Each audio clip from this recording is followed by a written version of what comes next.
যত সমাপন হলো রে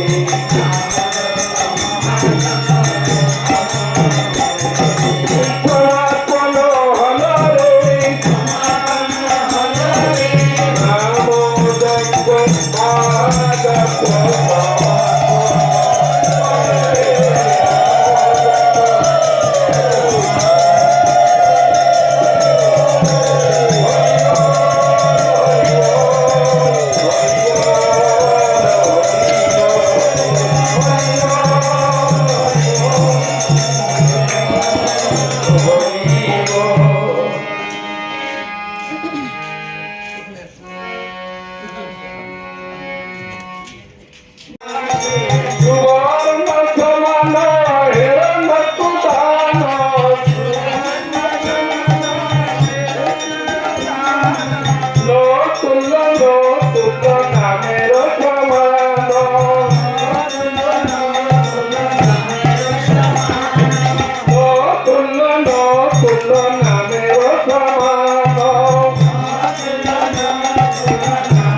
যে কোটি দান যদি কোটি দান গরু যদি দান করা হয় কোটি ধেনু তাও নামের সমান হবে না।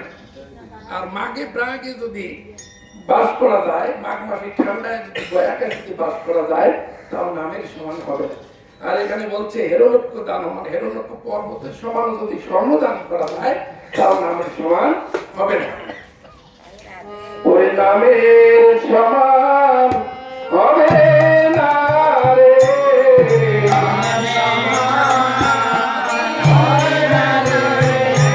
কোটি ধেনু দান করিলে নামের সমান হবে না রে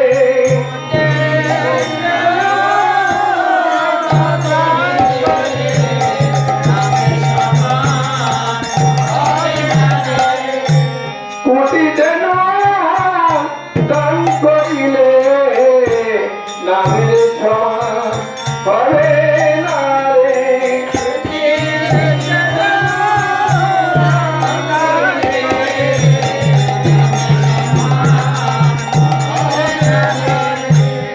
তাই ছোট কথা হচ্ছে হরি হরি বল সবে আর সবে মিছে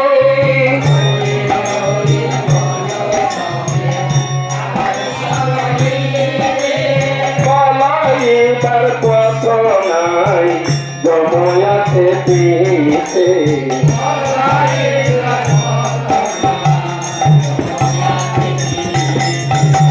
একবার কৃষ্ণ নামে কত পাপ হারে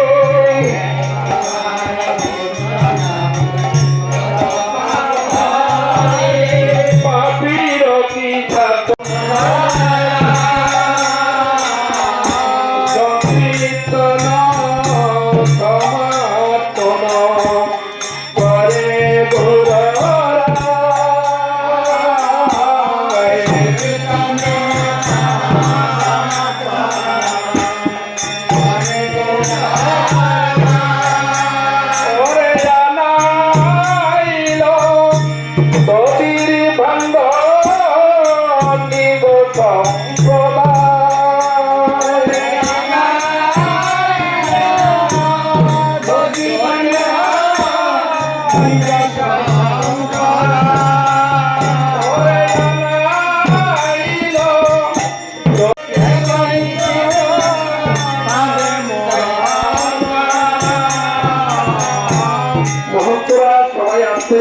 মহাপ্রভু আছেন, সবাই এখন এখানে প্রয়াস করতেছে।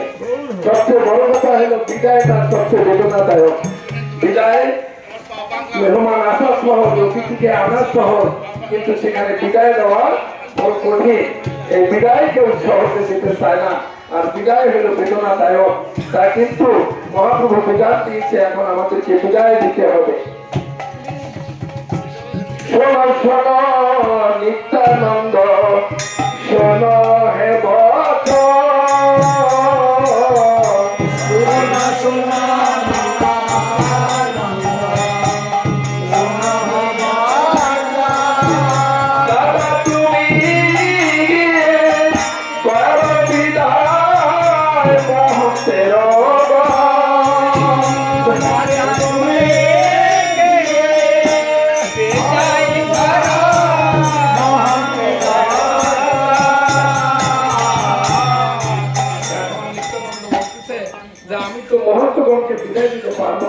কেন বিদায়, কেমনে বিদায় দেব?